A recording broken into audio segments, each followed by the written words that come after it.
योगी जी का बुलडोजर ना आ जाए। आज उस प्रकार से एक भय का वातावरण उन आतंकियों के सीने में पड़ रहा है, तो हमारे योगी जी और हमारे मोदी जी और हमारे डायनामिक हमारे अमित शाह जी की वजह से मेरे मित्रों, हाल ही में पार्लियामेंट में एक बहुत ही अच्छा बिल पास हुआ दादा भाई, जो लोग लैंड जिहाद के नाम पर वक्फ बोर्ड का नोटिस भिजाकर वक्फ बोर्ड का बोर्ड लगाकर इनके अप्पा की जागीर समझ के बोर्ड लगा रहे हैं। अब ये लोग बोर्ड नहीं लगा सकेंगे, अब ये लोग बोर्ड नहीं लगा सकेंगे, ये लोग नहीं बोल सकेंगे कि ये हमारे अब्बा के अब्बा के अब्बा की जगह है, क्योंकि प्रधानमंत्री मोदी जी ने वक्फ बोर्ड में संशोधन का बिल पास कर दिया है। मोदी जी ने वक्फ बोर्ड पर संशोधन कर दिया है और जैसा ही संशोधन पास हुआ तो ओल्ड सिटी वाला बड़ा बुलडॉग भोगने लगा,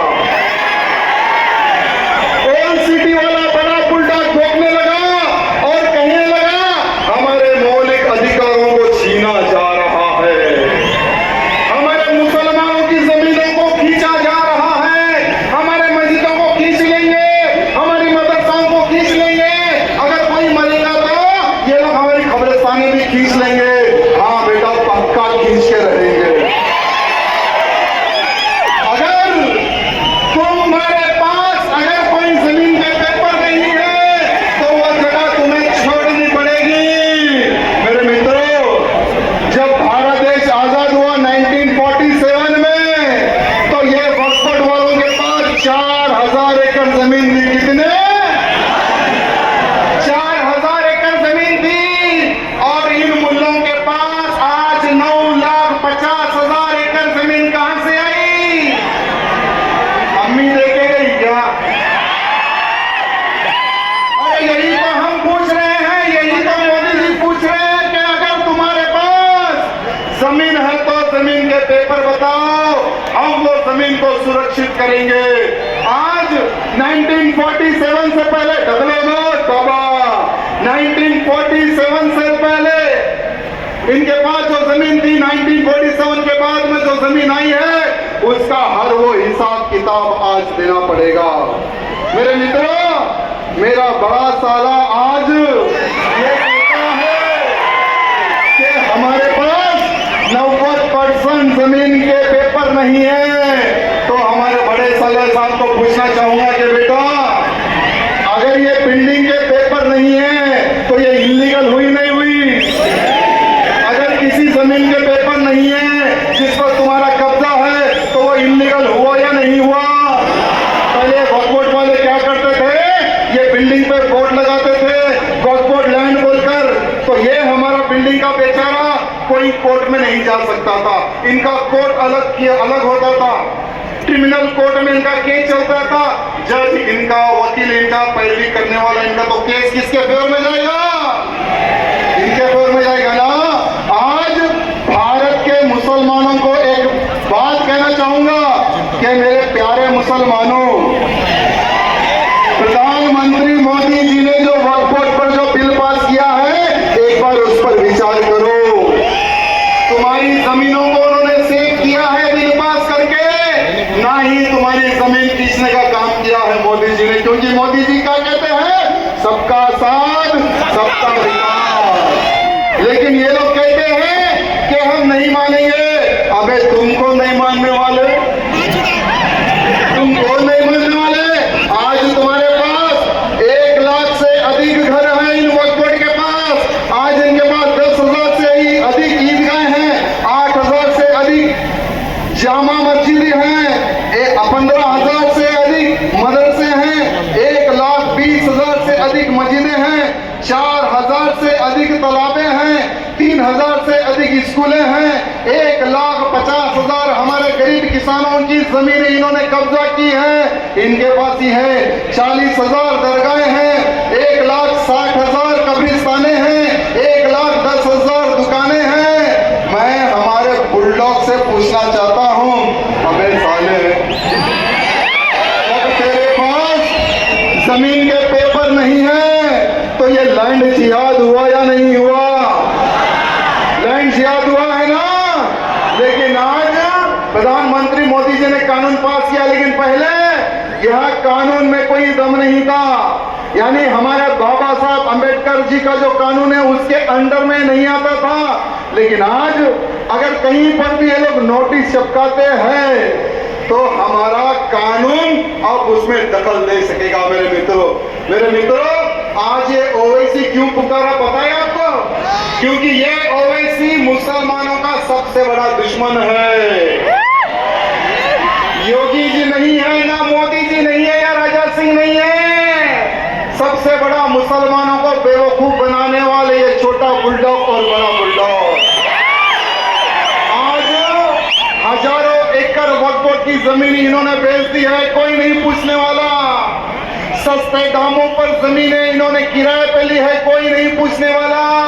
ये लोग कहते हैं कि हम सुप्रीम कोर्ट जाएंगे, कुछ उखड़ने वाला नहीं है, कुछ उखड़ने वाला नहीं है। और एक कहता है कि हम 1947 वाला माहौल पैदा कर देंगे, तो दूसरा कहता है हम खून की नदियां बहा देंगे वक्फ कानून अगर वापस नहीं हुआ। तो तीसरा कहता है कि हम गृह युद्ध करेंगे। तो उन मुल्लों को कहना चाहूंगा कि ये मुजरा करना बंद कर दे। ये पहले वाला भारत नहीं है जो पाकिस्तान हमला करता था और उनको लव लेटर भेजता था। आज का भारत अगर पाकिस्तान से या कहीं से भी अगर बम गिरता है तो लव लेटर नहीं, सीधा मोदी मिसाइल जाती है और घर में घुस कर मारती है। तो मैं उनको कहना चाहूंगा, जो लोग कहते हैं कि हम दंगा कर देंगे, गृह युद्ध कर देंगे, खून की नदियां बहा देंगे, तो बोल बेटा कब बहाएगा? बोल कब बहाएगा?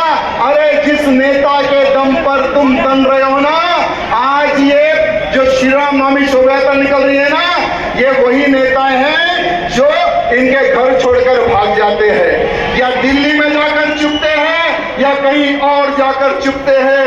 ऐसे नपुंसक नेताओं पर तनने वालों, याद रखो, पहले का राम भक्त सोचता था, आज का राम भक्त ठोकता है।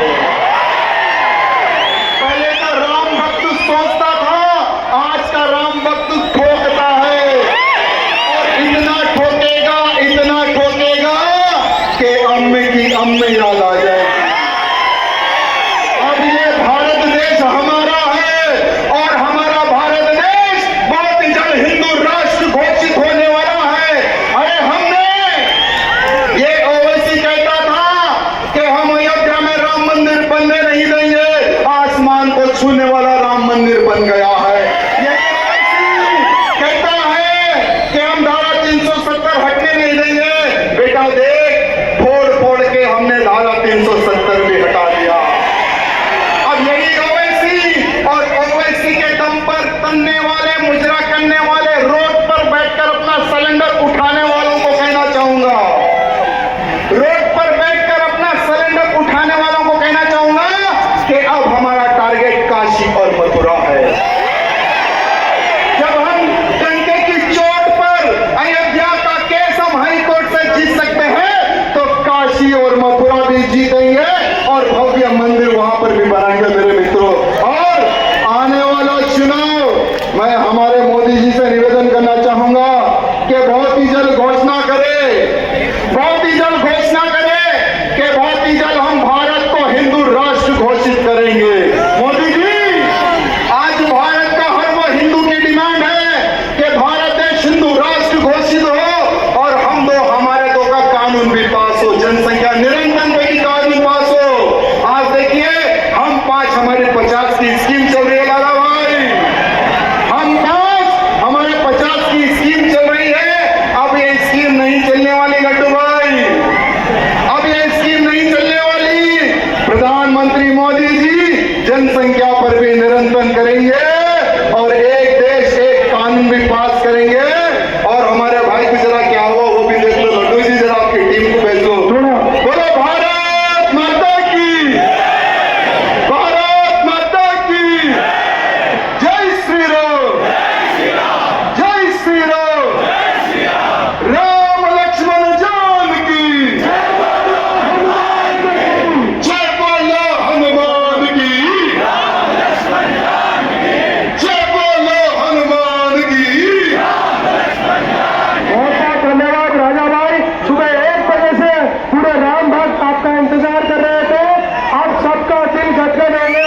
सालों